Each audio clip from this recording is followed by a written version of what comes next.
बहुत ही प्यारे बच्चों, मेरा नाम है सुखविंदर कौर, पंजाबी मिस्ट्रेस ਅਤੇ पंजाबी रिसोर्स परसन। बच्चों, अज आपां तुहाडे लई परी कथावां लैके आए हां जो कि तुहाडी 11वीं जमात दी लाजमी पंजाबी दी पुस्तक विच दर्ज हन। सो बच्चों, परी कथावां परियां दा नाम ही सुन के अपने दिमाग दे विच खंभां वालियां परियां घूमण लग जांदियां ने ते अपने मानसिकता नूं बहुत रस प्रदान करदियां ने। ते जदों छोटे हुंदे सां अपने दादी जी तो, नानी जी तो जां होर वड्डियां तो ये कथावां सुणदे सां तां सौण लगे मन नूं एक सकून जा एक कल्पना दी दुनिया दे विच चले जांदे सन जो बहुत ही दिल नूं प्रसन्नता प्रदान करदा सी ते जिस नाल मिठी मिठी नींद आउंदी सी। ते बच्चों, समय दे नाल ये अलोप हुंदियां जा रहीआं सी सारियां कथावां, पर पंजाब स्कूल सिੱਖਿਆ बोर्ड दा बहुत वड्डा उपराला है कि तुहाडी पाठ पुस्तक दे विच पूरे दे पूरे पंजाबी ਸਾਹਿਤ ਨੂੰ जो अपना अलोप हो चुक्या है लोक ਸਾਹਿਤ ਉਹਨੂੰ दर्ज किया गया है। ये बहुत ही शलाघायोग कदम हैं। सो बच्चों, परी कथावां हुंदियां की ने तुहाडे लई ये बिल्कुल नवां विशा है क्योंकि बहुत ही घट बच्चे ने जिन्हां ने कथावां बातां सुणियां ने। ते चलो फिर आपां दसदे हां भी परी कथावां हुंदियां की ने। लोक कथावां दा एक महत्वपूर्ण अंग परी कथावां हैं। बच्चों, लोक कथावां की हुंदियां ने? लोक कथावां मतलब सारे लोकां दियां सांझियां। हुण लोक भी सारे ने, इसका मतलब ये है भी पीढ़ी दर पीढ़ी साडे तक पुजदियां ने। इन्हां नूं कोई ये नहीं भी एक बंदे ने हुण कहानी लिखती तां उहदे तक ही सीमित रहूगी। जदों मनुखी सभ्याचार बने ने तां उदों तो लैके हुण तक ये लगातार चलदियां आ रहीआं ने। लोक शब्द मतलब पीढ़ी दर पीढ़ी चलदा है।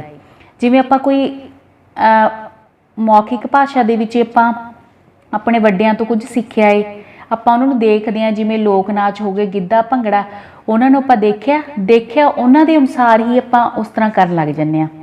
सो ये कथावां भी पता नहीं कदों तो चलदियां आ रहीआं ने, मुੱਢ कदीमों चलदियां आ रहीआं ने ते बच्चे अपने वड्डिआं नूं सुणदे ने ते ओह अपने छोटिਆਂ ਨੂੰ ਇਹ संदेश पहुँचाਉਂਦੇ ने। इस तरह हौली हौली हौली हौली करके ये पीढ़ी दर पीढ़ी अगे चलदियां आउंदियां ने। इन्हां दे अगे लोक शब्द लग जांदा, मतलब ਜਿਹੜੀਆਂ शुरू तो मुੱਢ कदीमों अपने पंजाबी सभ्याचार विच दर्ज हैं ते लगातार मौखिक रूप दे विच ये चलदियां आउंदियां ने ते हौली हौली इन्हां नूं सांभण वास्ते लिखती रूप भी इन्हां दे तैयार कर लए हैं। लोक कथावां दा एक महत्वपूर्ण अंग परी कथावां हैं।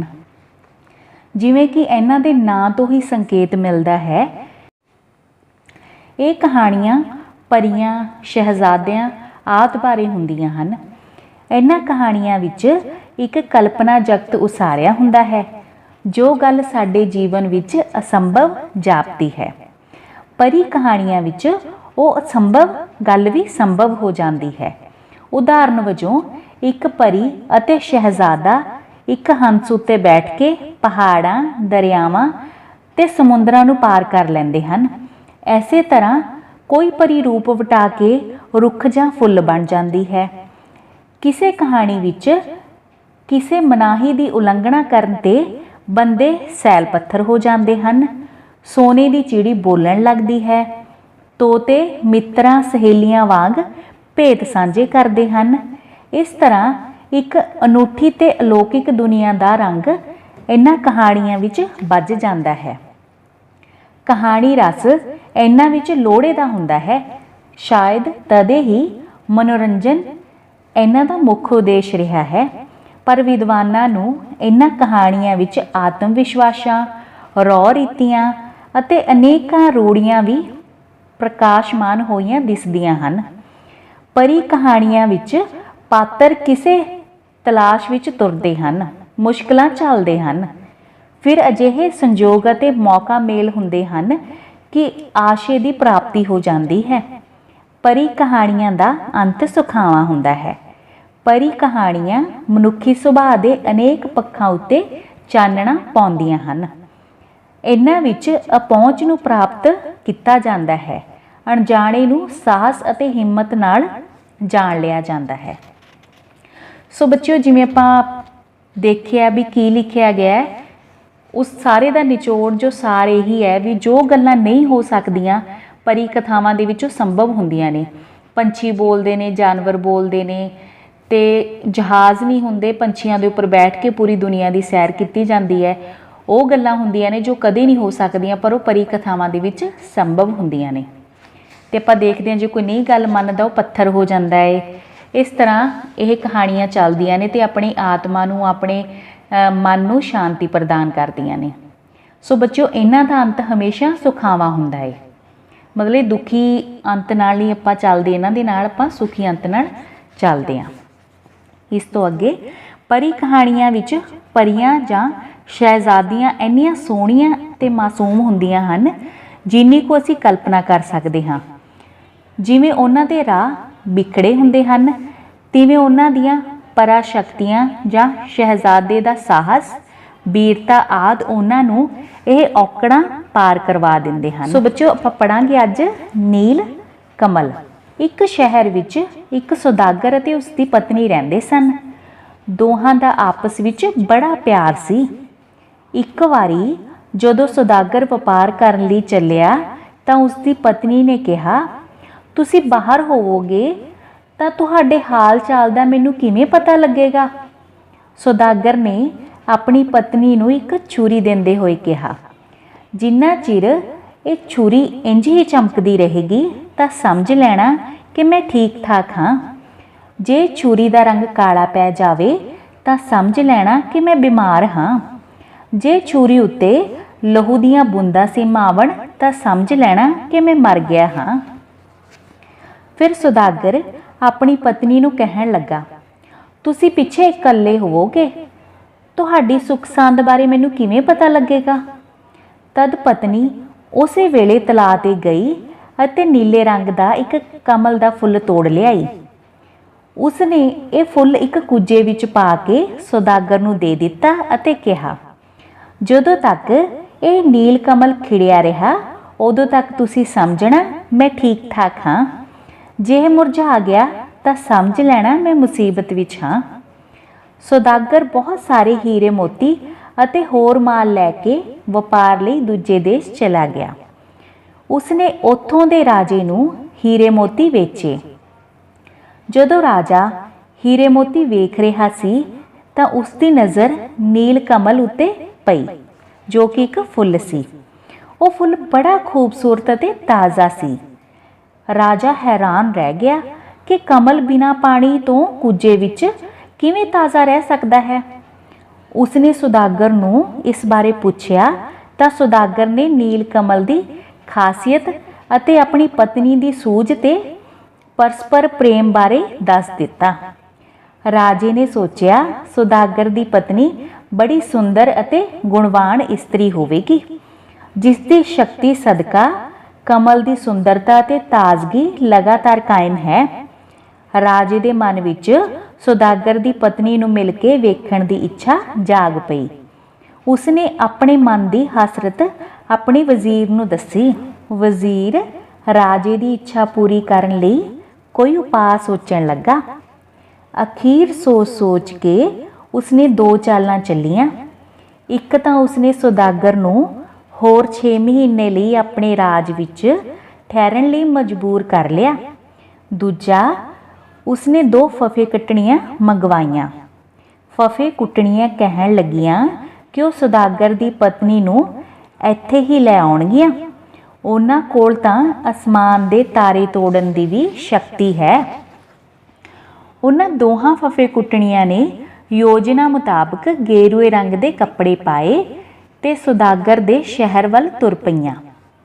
ਸੌਦਾਗਰ ਦੇ ਘਰ ਪਹੁੰਚ ਕੇ ਇੱਕ ਫਫੇ ਕੁੱਟਣੀ ਉਸ ਦੀ ਪਤਨੀ ਨੂੰ ਕਹਿਣ ਲੱਗੀ, ਧੀਏ, ਮੈਂ ਤੇਰੀ ਨਾਨੀ ਦੀ ਭੈਣ ਹਾਂ, ਇਸ ਕਰਕੇ ਮੈਂ ਵੀ ਤੇਰੀ ਨਾਨੀ ਹੋਈ ਤੇ ਇਹ ਮੇਰੀ ਗੁਆਂਢਣ ਹੈ।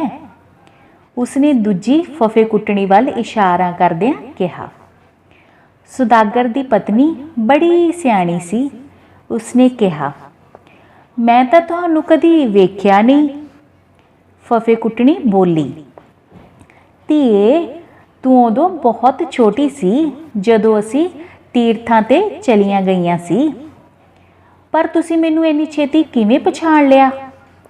ਸੁਦਾਗਰ ਦੀ ਪਤਨੀ ਨੇ ਪੁੱਛਿਆ। ਤੇਰੀ ਠੋਡੀ ਤੇ ਲੱਗੇ ਤਿਲ ਤੋਂ, ਇੱਕ ਫਫੇਕੁੱਟਣੀ ਨੇ ਇੱਕਦਮ ਉੱਤਰ ਦਿੱਤਾ। ਸੁਦਾਗਰ ਦੀ ਪਤਨੀ ਨੂੰ ਯਕੀਨ ਹੋ ਗਿਆ ਕਿ ਇਹ ਔਰਤਾਂ ਝੂਠੀਆਂ ਹਨ, ਕਿਉਂਕਿ ਠੋਡੀ ਵਾਲਾ ਤਿਲ ਤਾਂ ਉਸਨੇ ਉਸੇ ਦਿਨ ਸੁਰਮੇ ਨਾਲ ਬਣਾਇਆ ਸੀ। ਉਹ ਫਫੇਕੁੱਟਣੀਆਂ ਨੂੰ ਕਹਿਣ ਲੱਗੀ, ਬੜੀ ਮਿਹਰਬਾਨੀ, ਤੁਸੀਂ ਦਰਸ਼ਨ ਦਿੱਤੇ। ਤੁਸੀਂ ਬੈਠੋ, ਮੈਂ ਤੁਹਾਨੂੰ ਸਰੋਂ ਦੇ ਸਾਗ ਨਾਲ ਰੋਟੀ ਖਵਾਉਂਦੀ ਹਾਂ। ਉਸਨੇ ਸਾਗ ਦੇ ਵਿੱਚ ਭੰਗ ਮਿਲਾ ਦਿੱਤੀ।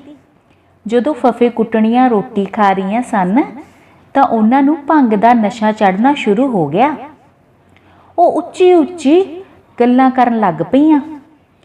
ਅਸੀਂ ਹੁਣ ਤਾਂ ਰਾਜੇ ਤੋਂ ਬਹੁਤ ਸਾਰਾ ਇਨਾਮ ਲਵਾਂਗੀਆਂ। ਸੁਦਾਗਰ ਦੀ ਪਤਨੀ ਨੂੰ ਅਸੀਂ ਲੈ ਹੀ ਜਾਣਾ ਏ। ਥੋੜੀ ਦੇਰ ਬਾਅਦ ਉਹ ਸੌਂ ਗਈਆਂ। ਸੁਦਾਗਰ ਦੀ ਪਤਨੀ ਨੇ ਉਹਨਾਂ ਨੂੰ ਮੰਜੇ ਨਾਲ ਬੰਨ੍ਹ ਕੇ ਅੰਦਰਲੇ ਕੋਠੇ ਵਿੱਚ ਬੰਦ ਕਰ ਦਿੱਤਾ। ਉੱਥੇ ਉਹ ਫਫੇਕੁੱਟਣੀਆਂ ਨੂੰ ਭੰਗ ਦੇ ਪਕੌੜੇ ਖਵਾਉਂਦੀ ਜਾਂਦੀ ਅਤੇ ਉਹ ਸਾਰਾ ਦਿਨ ਘੂਕ ਸੁੱਤੀਆਂ ਰਹਿੰਦੀਆਂ। ਜਦੋਂ ਕਈ ਦਿਨਾਂ ਤੱਕ ਫਫੇਕੁੱਟਣੀਆਂ ਵਾਪਸ ਨਾ ਪਰਤੀਆਂ ਤਾਂ ਰਾਜੇ ਨੇ 2 ਠੱਗ ਮੰਗਵਾਏ।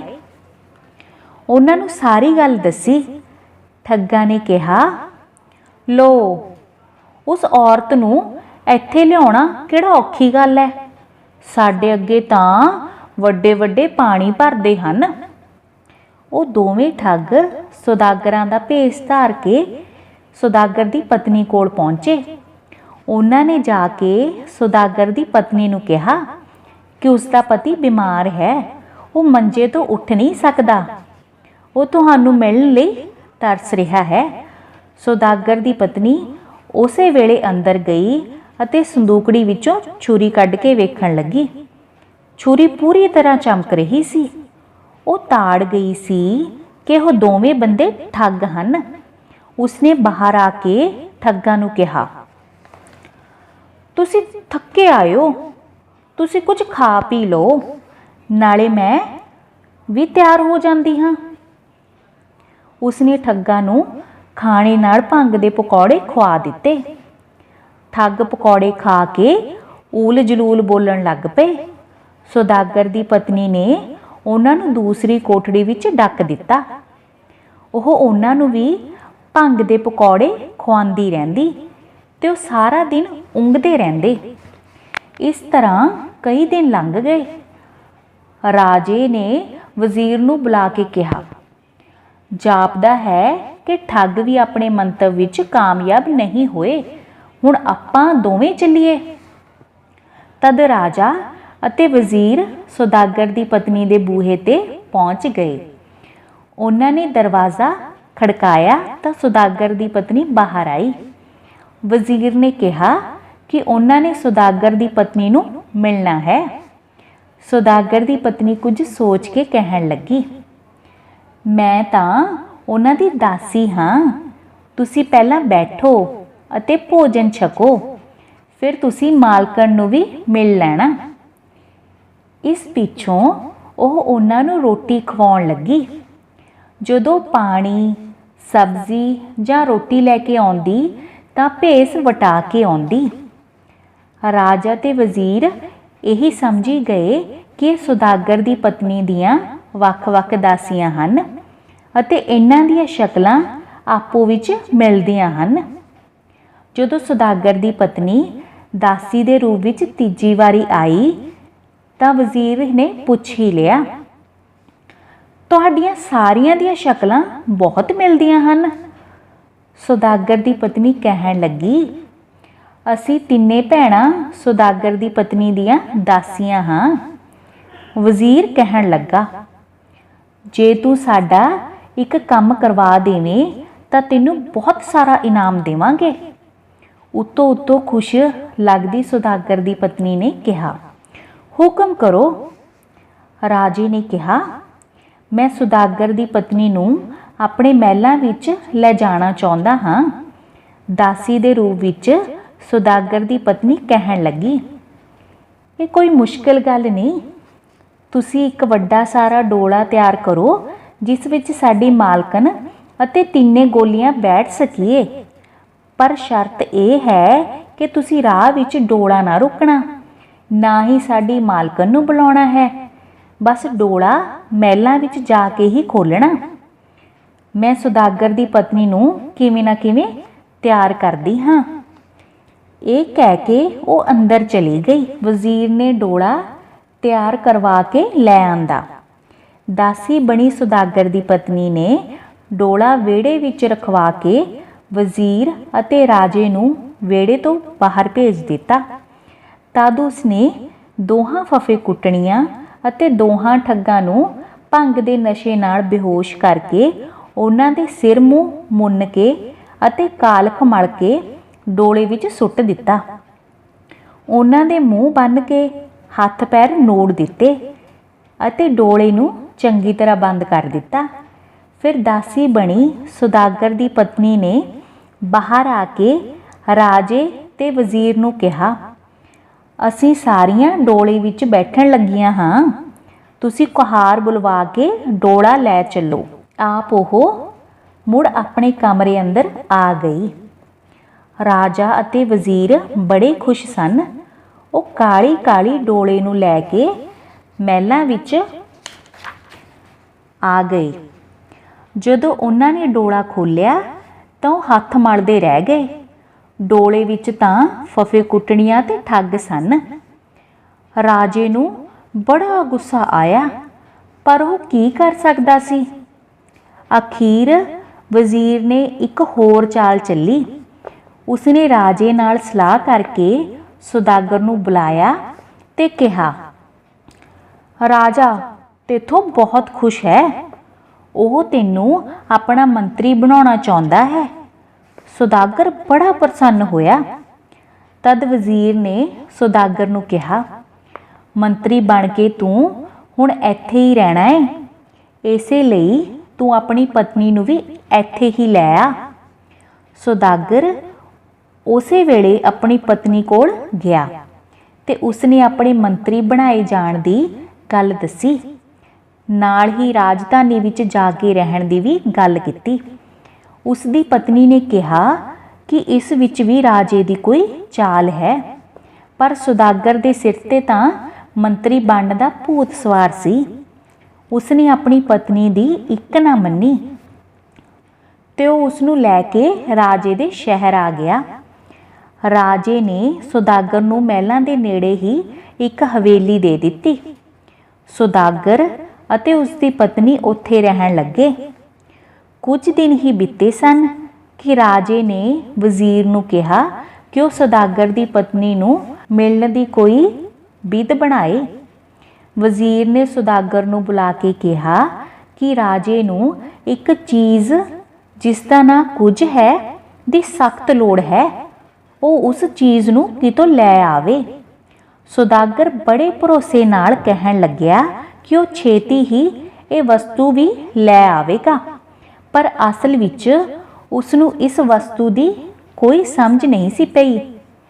ਉਸਨੇ ਘਰ ਆ ਕੇ ਆਪਣੀ ਪਤਨੀ ਨਾਲ ਗੱਲ ਕੀਤੀ। ਪਤਨੀ ਸਮਝ ਗਈ ਕਿ ਰਾਜੇ ਨੇ ਸੁਦਾਗਰ ਨੂੰ ਕਿਤੇ ਭੇਜਣ ਦੀ ਚਾਲ ਚੱਲੀ ਹੈ। ਉਸਨੇ ਆਪਣੇ ਪਤੀ ਨੂੰ ਕਿਹਾ ਕਿ ਇਸ ਵਸਤੂ ਦਾ ਉਸਨੂੰ ਪਤਾ ਹੈ, ਇਸ ਲਈ ਉਹ ਫਿਕਰ ਨਾ ਕਰੇ। ਉਸਨੇ ਆਪਣੇ ਪਤੀ ਨਾਲ ਮਿਲ ਕੇ 2 ਟੋਏ ਪੁੱਟੇ। ਇੱਕ ਟੋਏ ਵਿੱਚ ਗੁੜ ਦਾ ਸੀਰਾ ਭਰ ਦਿੱਤਾ ਤੇ ਦੂਜੇ ਟੋਏ ਵਿੱਚ ਪੰਛੀਆਂ ਦੇ ਖੰਭ ਅਤੇ ਰੂੰ ਆਦਿ ਭਰ ਦਿੱਤੇ। ਫਿਰ ਉਸਨੇ ਆਪਣੇ ਪਤੀ ਨੂੰ ਕਿਹਾ, ਹੁਣ ਤੁਸੀਂ ਬਾਹਰ ਸਭ ਨੂੰ ਦੱਸ ਦੇਵੋ ਕਿ ਤੁਸੀਂ ਕਿਸੇ ਹੋਰ ਦੇਸ਼ ਕੁਝ ਲੈਣ ਵਾਸਤੇ ਜਾ ਰਹੇ ਹੋ। ਦਿਹਾੜੀ ਭਰ ਤੁਸੀਂ ਬਾਹਰ ਜੰਗਲ ਵਿੱਚ ਰਹਿ ਲਿਆ ਕਰਨਾ ਤੇ ਰਾਤੀ ਆ ਕੇ ਇੱਥੇ ਸੌਂ ਜਾਇਆ ਕਰਨਾ। ਪਹਿਲੇ ਹੀ ਦਿਨ ਰਾਜੇ ਨੂੰ ਨੌਕਰਾਂ ਚਾਕਰਾਂ ਤੋਂ ਪਤਾ ਲੱਗ ਗਿਆ ਕਿ ਸੁਦਾਗਰ ਕਿਸੇ ਦੂਜੇ ਦੇਸ਼ ਲਈ ਰਵਾਨਾ ਹੋ ਗਿਆ ਹੈ। ਰਾਤੀ ਰਾਜਾ ਸੁਦਾਗਰ ਦੇ ਘਰ ਜਾ ਪਹੁੰਚਿਆ ਤੇ ਉਸ ਦੀ ਪਤਨੀ ਨੂੰ ਕਹਿਣ ਲੱਗਾ ਉਹ ਉਸ ਦੀ ਸੁੱਖ ਸਾਂਦ ਪੁੱਛਣ ਲਈ ਆਇਆ ਹੈ। ਸੁਦਾਗਰ ਦੀ ਪਤਨੀ ਨੇ ਉੱਪਰੋਂ ਬੜੀ ਖੁਸ਼ੀ ਜ਼ਾਹਰ ਕੀਤੀ। ਉਹ ਰਾਜੇ ਨੂੰ ਪਾਣੀ ਆਦਿ ਪਿਲਾਉਣ ਲੱਗੀ। ਐਨੇ ਨੂੰ ਸੁਦਾਗਰ ਨੇ ਦਰਵਾਜ਼ਾ ਖੜਕਾਇਆ। ਸੌਦਾਗਰ ਦੀ ਪਤਨੀ ਨੇ ਪੁੱਛਿਆ ਕਿ ਉਹ ਵਾਪਸ ਕਿਉਂ ਆ ਗਿਆ। ਤਾਂ ਉਸਨੇ ਕਿਹਾ ਕਿ ਉਹ ਆਪਣੀ ਤਲਵਾਰ ਘਰ ਭੁੱਲ ਗਿਆ ਸੀ। ਸੌਦਾਗਰ ਦੀ ਪਤਨੀ ਦਰਵਾਜ਼ਾ ਖੋਲ੍ਹਣ ਲੱਗੀ ਤਦ ਰਾਜੇ ਨੇ ਕਿਹਾ, ਮੈਨੂੰ ਕਿਤੇ ਛੁਪਾ ਦੇ, ਨਹੀਂ ਤਾਂ ਮੇਰੀ ਬੜੀ ਬਦਨਾਮੀ ਹੋਵੇਗੀ। ਸੌਦਾਗਰ ਦੀ ਪਤਨੀ ਨੇ ਉਸਨੂੰ ਸੀਰੇ ਵਾਲੇ ਟੋਏ ਵਿੱਚ ਛੁਪਣ ਲਈ ਕਿਹਾ। ਜਦੋਂ ਰਾਜਾ ਸੀਰੇ ਵਾਲੇ ਟੋਏ ਵਿੱਚ ਛੁਪਿਆ ਤਾਂ ਸੀਰਾ ਉਹਦੇ ਸਰੀਰ ਨੂੰ ਚਿੰਬੜ ਗਿਆ ਤੇ ਉਹ ਘਬਰਾ ਕੇ ਬਾਹਰ ਆ ਗਿਆ। ਸੌਦਾਗਰ ਦੀ ਪਤਨੀ ਨੇ ਫਿਰ ਉਸਨੂੰ ਖੰਭਾਂ ਵਾਲੇ ਟੋਏ ਵਿੱਚ ਧੱਕ ਦਿੱਤਾ। ਨਾਲ ਹੀ ਉਸਨੇ ਦਰਵਾਜ਼ਾ ਖੋਲ੍ਹ ਦਿੱਤਾ। ਸੌਦਾਗਰ ਨੂੰ ਉਸਦੀ ਪਤਨੀ ਨੇ ਦੱਸਿਆ, ਹੁਣ ਤੁਹਾਨੂੰ ਬਾਹਰ ਜਾਣ ਦੀ ਲੋੜ ਨਹੀਂ, ਮੈਂ ਕੁਝ ਫੜ ਲਿਆ ਹੈ। ਦੋਹਾਂ ਨੇ ਖੰਭਾਂ ਵਾਲੇ ਟੋਏ ਵਿੱਚੋਂ ਰਾਜੇ ਨੂੰ ਬਾਹਰ ਕੱਢਿਆ। ਰਾਜੇ ਦੇ ਸਰੀਰ ਤੇ ਖੰਭ ਚਿੰਬੜ ਗਏ ਸਨ। ਉਸ ਨੂੰ ਪਛਾਣਨਾ ਔਖਾ ਸੀ। ਸੌਦਾਗਰ ਨੇ ਵੀ ਉਸ ਨੂੰ ਨਾ ਪਛਾਣਿਆ। ਰਾਜਾ ਡਰ ਦੇ ਮਾਰੇ ਕੁਝ ਨਾ ਬੋਲ ਸਕਿਆ। ਸੌਦਾਗਰ ਦੀ ਪਤਨੀ ਨੇ ਰਾਜੇ ਦੇ ਗਲ ਵਿੱਚ ਰੱਸਾ ਪਾ ਕੇ ਕਿਹਾ ਕਿ ਇਸ ਨੂੰ ਵਜ਼ੀਰ ਦੇ ਹਵਾਲੇ ਕਰ ਆਓ। ਸੌਦਾਗਰ ਰਾਜੇ ਨੂੰ ਵਜ਼ੀਰ ਕੋਲ ਲੈ ਗਿਆ ਤੇ ਕਿਹਾ, ਇਹ ਆਪਣਾ ਕੁਝ ਲੈ ਲਓ, ਹੁਣ ਤੁਹਾਡੀ ਜ਼ਿੰਮੇਵਾਰੀ ਹੈ। ਜਦੋਂ ਸੌਦਾਗਰ ਘਰ ਆ ਗਿਆ ਤਾਂ ਰਾਜਾ ਉੱਚੀ ਉੱਚੀ ਰੋਣ ਲੱਗ ਪਿਆ। ਵਜ਼ੀਰ ਨੇ ਰਾਜੇ ਨੂੰ ਪਛਾਣ ਲਿਆ। ਦੋਹਾਂ ਨੇ ਸੌਦਾਗਰ ਦੀ ਪਤਨੀ ਤੋਂ ਤੌਬਾ ਕੀਤੀ। ਦੂਜੇ ਦਿਨ ਸਵੇਰੇ ਦਰਬਾਰ ਵਿੱਚ ਸੌਦਾਗਰ ਨੇ ਜਾ ਕੇ ਰਾਜੇ ਨੂੰ ਦੱਸਿਆ ਕਿ ਉਸਨੇ ਕੁਝ ਵਜ਼ੀਰ ਨੂੰ ਸੌਂਪ ਦਿੱਤਾ ਹੈ। ਰਾਜੇ ਨੇ ਕਿਹਾ ਕਿ ਉਸਨੇ ਕੁਝ ਵੇਖ ਲਿਆ ਹੈ। ਉਸਨੇ ਸੌਦਾਗਰ ਨੂੰ ਬਹੁਤ ਸਾਰਾ ਧਨ ਦਿੱਤਾ। ਤਦ ਸੌਦਾਗਰ ਨੇ ਰਾਜੇ ਨੂੰ ਕਿਹਾ, ਮਹਾਰਾਜਾ, ਕਦੀ ਸਾਡੇ ਘਰ ਚਰਨ ਪਾਓ। ਰਾਜੇ ਦੀ ਥਾਂ ਵਜ਼ੀਰ ਨੇ ਉੱਤਰ ਦਿੱਤਾ, ਰਾਜਾ ਸਾਹਿਬ ਨੇ ਕਿਸੇ ਦੇ ਵੀ ਘਰ ਨਾ ਜਾਣ ਦੀ ਕਸਮ ਖਾਧੀ ਹੋਈ ਹੈ। ਸੋ ਬੱਚਿਓ, ਇਹ ਸੀ ਕਹਾਣੀ ਨੀਲ ਕਮਲ। ਆਪਾਂ ਦੇਖਿਆ ਬੱਚਿਓ, ਉਸਨੇ ਆਪਣੀ ਸਿਆਣਪ ਨਾਲ ਰਾਜੇ ਦੀਆਂ ਸਾਰੀਆਂ ਚਾਲਾਂ ਬੇਕਾਰ ਕਰ ਦਿੱਤੀਆਂ। ਇੰਜ ਹੀ ਬਹੁਤ ਸਿਆਣੇ ਜੋ ਲੋਕ ਨੇ ਉਹ ਤਾਕਤਵਰ ਤੋਂ ਤਾਕਤਵਰ ਬੰਦਿਆਂ ਨੂੰ ਵੀ ਹਰਾ ਦਿੰਦੇ ਨੇ। ਪਹਿਲਾ ਪ੍ਰਸ਼ਨ, ਸੌਦਾਗਰ ਅਤੇ ਪਤਨੀ ਨੇ ਆਪਣੀ ਆਪਣੀ ਸੁੱਖ ਸਾਂਦ ਦੱਸਣ ਲਈ ਕਿਹੜਾ ਢੰਗ ਲੱਭਿਆ? ਸੌਦਾਗਰ ਨੇ ਆਪਣੀ ਪਤਨੀ ਨੂੰ ਇੱਕ ਚਮਕਦੀ ਛੁਰੀ ਦੇ ਕੇ ਕਿਹਾ ਕਿ ਜਦੋਂ ਤੱਕ ਇਹ ਇੰਜ ਚਮਕਦੀ ਰਹੇ ਉਹ ਉਸ ਨੂੰ ਰਾਜ਼ੀ ਖੁਸ਼ੀ ਸਮਝੇ, ਪਰ ਜਦੋਂ ਇਹ ਕਾਲੀ ਪੈ ਜਾਵੇ ਤਾਂ ਉਸ ਨੂੰ ਬਿਮਾਰ ਸਮਝੇ, ਤੇ ਜਦੋਂ ਉਸ ਉੱਪਰ ਲਹੂ ਸਿਮ ਆਵੇ ਤਾਂ ਉਹ ਸਮਝ ਲਵੇ ਕਿ ਉਹ ਮਰ ਗਿਆ। ਤਾਂ ਫਿਰ ਸੌਦਾਗਰ ਦੀ ਪਤਨੀ ਨੇ ਤਲਾਅ ਦੇ ਵਿੱਚੋਂ ਇੱਕ ਨੀਲਾ ਕਮਲ ਦਾ ਫੁੱਲ ਤੋੜ ਕੇ ਲਿਆਂਦਾ ਅਤੇ ਕੁੱਜੇ ਵਿੱਚ ਪਾ ਦਿੱਤਾ। ਆਪਣੇ ਪਤੀ ਸੌਦਾਗਰ ਨੂੰ ਉਹ ਦੇ ਦਿੱਤਾ ਅਤੇ ਕਿਹਾ, ਜਦੋਂ ਤੱਕ ਫੁੱਲ ਖਿੜਿਆ ਰਹੇ ਉਹ ਸਮਝੇ ਕਿ ਉਹ ਰਾਜ਼ੀ ਖੁਸ਼ੀ ਹੈ, ਪਰ ਜਦੋਂ ਉਹ ਮੁਰਝਾ ਜਾਵੇ ਤਾਂ ਉਹ ਸਮਝੇ ਕਿ ਉਸ ਮੁਸੀਬਤ ਵਿੱਚ ਹੈ। ਅਗਲਾ ਪ੍ਰਸ਼ਨ, ਰਾਜੇ ਦੇ ਮਨ ਵਿੱਚ ਸੌਦਾਗਰ ਦੀ ਪਤਨੀ ਨੂੰ ਮਿਲਣ ਦੀ ਇੱਛਾ ਕਿਵੇਂ ਪੈਦਾ ਹੋਈ? ਰਾਜੇ ਨੇ ਕੁੱਜੇ ਵਿੱਚ ਬਿਨਾਂ ਪਾਣੀ ਤੋਂ ਪਏ ਕਮਲ ਦੇ ਫੁੱਲ ਨੂੰ ਤਾਜ਼ਾ ਅਤੇ ਖਿੜਿਆ ਹੋਇਆ ਦੇਖਿਆ ਤਾਂ ਉਸ ਦੇ ਪੁੱਛਣ ਤੇ ਸੌਦਾਗਰ ਨੇ ਉਸ ਨੀਲ ਕਮਲ ਦੀ ਖਾਸੀਅਤ ਅਤੇ ਆਪਣੀ ਪਤਨੀ ਦੇ ਪ੍ਰੇਮ ਬਾਰੇ ਦੱਸਿਆ। ਇਹ ਸੁਣ ਕੇ ਰਾਜੇ ਨੂੰ ਲੱਗਾ ਕਿ ਸੌਦਾਗਰ ਦੀ ਪਤਨੀ ਜ਼ਰੂਰ ਸੁੰਦਰ ਅਤੇ ਗੁਣਵਾਨ ਹੋਵੇਗੀ। ਇਸ ਕਰਕੇ ਉਸ ਦੇ ਮਨ ਵਿੱਚ ਉਸ ਨੂੰ ਮਿਲਣ ਦੀ ਇੱਛਾ ਪੈਦਾ ਹੋ ਗਈ। ਨੀਲ ਕਮਲ ਕਹਾਣੀ ਵਿੱਚ ਸੌਦਾਗਰ ਦੀ ਪਤਨੀ ਦੀ ਸਿਆਣਪਤਾ ਕਿੱਥੇ ਕਿੱਥੇ ਪ੍ਰਗਟ ਹੁੰਦੀ ਹੈ? ਇਸ ਕਹਾਣੀ ਵਿੱਚ ਜਦੋਂ ਫਫੇ ਕੁੱਟਣੀਆਂ ਤੇ ਠੱਗਾਂ ਦੀ ਅਸਲੀਅਤ ਸਮਝਣ, ਉਹਨਾਂ ਨੂੰ ਭੰਗ ਦੇ ਪਕੌੜੇ ਖਵਾ ਕੇ ਸੁੱਤੇ ਰੱਖਣ, ਰਾਜੇ ਦੀ ਕੁਝ ਪ੍ਰਾਪਤੀ ਦੀ ਅਸਲੀਅਤ ਸਮਝਣ, ਵਜ਼ੀਰ ਅਤੇ ਰਾਜੇ ਦੀ ਆਓ ਭਗਤ ਕਰਕੇ ਚਲਾਕੀ ਨਾਲ ਆਪਣਾ ਬਚਾਅ ਕਰਕੇ ਡੋਲੇ ਵਿੱਚ ਫਫੇ ਕੁੱਟਣੀਆਂ ਅਤੇ ਠੱਗਾਂ ਨੂੰ ਪਾ ਕੇ ਉਹਨਾਂ ਦੇ ਨਾਲ ਭੇਜਣਾ ਤੇ ਅੰਤ ਰਾਜੇ ਨੂੰ ਸੀਰੇ ਅਤੇ ਖੰਭਾਂ ਨਾਲ ਲਵੇੜ ਕੇ ਕੁਝ ਬਣਾ ਦੇਣ ਵਿੱਚੋਂ ਸੌਦਾਗਰ ਦੀ ਪਤਨੀ ਦੀ ਬੁੱਧੀਮਤਾ ਪ੍ਰਗਟ ਹੁੰਦੀ ਹੈ। ਸੌਦਾਗਰ ਦੀ ਪਤਨੀ ਨੇ ਫਫੇ ਕੁੱਟਣੀਆਂ ਅਤੇ ਠੱਗਾਂ ਨਾਲ ਕਿਵੇਂ ਨਜਿੱਠਿਆ?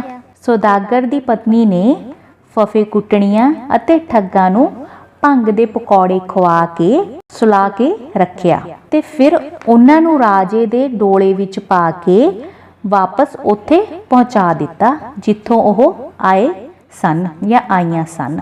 ਰਾਜੇ ਨੇ ਸੌਦਾਗਰ ਦੀ ਪਤਨੀ ਨੂੰ ਪ੍ਰਾਪਤ ਕਰਨ ਲਈ ਕਿਹੜੇ-ਕਿਹੜੇ ਹੱਥਕੰਡੇ ਵਰਤੇ?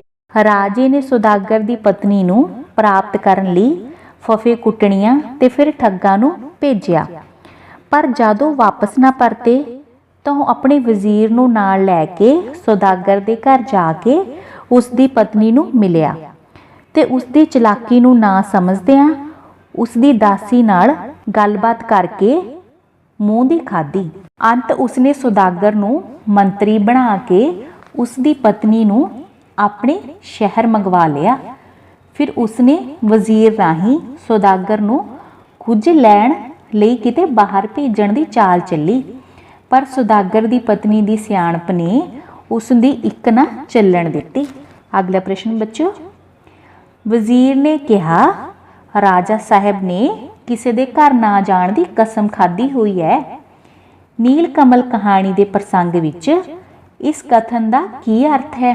ਨੀਲ ਕਮਲ ਕਹਾਣੀ ਦੇ ਪ੍ਰਸੰਗ ਵਿੱਚ ਅਸੀਂ ਦੇਖਦੇ ਹਾਂ ਕਿ ਇਹ ਇੱਕ ਵਿਅੰਗਾਤਮਕ ਵਾਕ ਹੈ। ਇਸ ਵਿੱਚੋਂ ਰਾਜੇ ਦੀ ਸ਼ਰਮਿੰਦਗੀ ਵੀ ਪ੍ਰਗਟ ਹੁੰਦੀ ਹੈ, ਜਿਹੜੀ ਉਸ ਨੂੰ ਸੌਦਾਗਰ ਦੇ ਘਰ ਜਾ ਕੇ ਉਸ ਦੀ ਪਤਨੀ ਦੇ ਹੱਥੋਂ ਕੁਝ ਬਣ ਕੇ ਉਠਾਉਣੀ ਪਈ ਸੀ।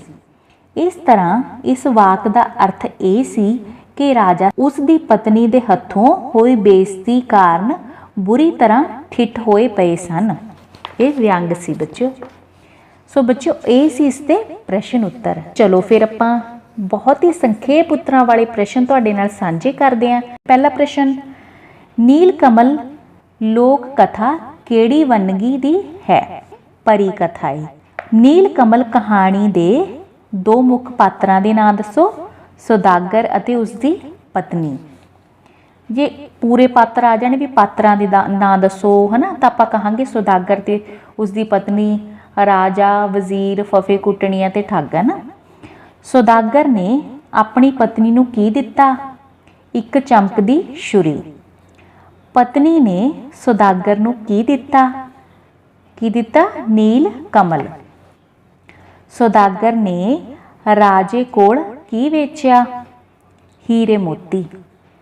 ਰਾਜੇ ਨੂੰ ਨੀਲ ਕਮਲ ਬਾਰੇ ਸੁਣ ਕੇ ਸੌਦਾਗਰ ਦੀ ਪਤਨੀ ਕਿਹੋ ਜਿਹੀ ਪ੍ਰਤੀਤ ਹੋਈ? ਸੁੰਦਰ ਅਤੇ ਗੁਣਵਾਨ। ਰਾਜੇ ਨੇ ਸੌਦਾਗਰ ਦੀ ਪਤਨੀ ਨੂੰ ਮਿਲਣ ਦੀ ਇੱਛਾ ਕਿਸ ਨੂੰ ਦੱਸੀ? ਆਪਣੇ ਵਜ਼ੀਰ ਨੂੰ। ਕੌਣ ਗੇਰੂਏ ਕੱਪੜੇ ਪਾ ਕੇ ਸੌਦਾਗਰ ਦੇ ਸ਼ਹਿਰ ਵੱਲ ਤੁਰ ਪਈਆਂ? ਦੋ ਫਫੇ ਕੁੱਟਣੀਆਂ। ਸੌਦਾਗਰ ਦੀ ਪਤਨੀ ਦੀ ਠੋਡੀ ਉੱਤੇ ਕੀ ਸੀ? ਸੁਰਮੇ ਨਾਲ ਬਣਾਇਆ ਤਿਲ। ਸੌਦਾਗਰ ਦੀ ਪਤਨੀ ਨੇ ਫਫੇ ਕੁੱਟਣੀਆਂ ਨੂੰ ਕਾਹਦੇ ਪਕੌੜੇ ਖਵਾਉਣੇ ਸ਼ੁਰੂ ਕਰ ਦਿੱਤੇ? ਭੰਗ ਦੇ। ਸੌਦਾਗਰ ਦੀ ਪਤਨੀ ਵੱਲ ਦੋ ਠੱਗਾਂ ਨੂੰ ਕਿਸ ਨੇ ਭੇਜਿਆ? ਰਾਜੇ ਨੇ। ਸੌਦਾਗਰ ਦੀ ਪਤਨੀ ਨੇ ਦੋਹਾਂ ਠੱਗਾਂ ਨੂੰ ਕੀ ਖਵਾਇਆ? ਭੰਗ ਦੇ ਪਕੌੜੇ। ਸੌਦਾਗਰ ਦੀ ਪਤਨੀ ਨੇ ਰਾਜੇ ਤੇ ਵਜ਼ੀਰ ਨੂੰ ਆਪਣੇ ਬਾਰੇ ਕੀ ਦੱਸਿਆ ਸੀ? ਸੌਦਾਗਰ ਦੀ ਪਤਨੀ ਦੀ ਦਾਸੀ ਦੱਸਿਆ ਸੀ। ਰਾਜਾ ਸੌਦਾਗਰ ਦੀ ਪਤਨੀ ਨੂੰ ਕਿੱਥੇ ਲਿਜਾਣਾ ਚਾਹੁੰਦਾ ਸੀ? ਆਪਣੇ ਮਹਿਲਾਂ ਦੇ ਵਿੱਚ। ਸੌਦਾਗਰ ਦੀ ਪਤਨੀ ਨੇ ਡੋਲੇ ਵਿੱਚ ਕਿਹਨਾਂ ਨੂੰ ਸੁੱਟ ਦਿੱਤਾ? ਦੋਹਾਂ ਬੇਹੋਸ਼ ਠੱਗਾਂ ਅਤੇ ਫਫੇ ਕੁੱਟਣੀਆਂ ਨੂੰ। ਰਾਜਾ ਸੌਦਾਗਰ ਨੂੰ ਕੀ ਬਣਾਉਣਾ ਚਾਹੁੰਦਾ ਸੀ? ਮੰਤਰੀ। ਸੌਦਾਗਰ ਤੇ ਉਸ ਦੀ ਪਤਨੀ ਕਿੱਥੇ ਰਹਿਣ ਲੱਗੇ? ਮਹਿਲਾਂ ਨੇੜੇ ਹਵੇਲੀ ਵਿੱਚ। ਸੌਦਾਗਰ ਦੇ ਦੂਜੇ ਦੇਸ਼ ਨੂੰ ਜਾਣ ਮਗਰੋਂ ਰਾਜਾ ਕਿਸ ਕੋਲ ਪਹੁੰਚਾ?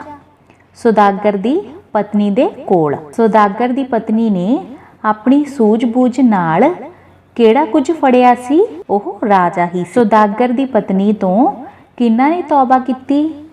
ਰਾਜੇ ਤੇ ਵਜ਼ੀਰ ਨੇ। ਸੁਣਨ ਅਤੇ ਸਮਝਣ ਲਈ ਤੁਹਾਡਾ ਬਹੁਤ ਬਹੁਤ ਧੰਨਵਾਦ ਬੱਚਿਓ।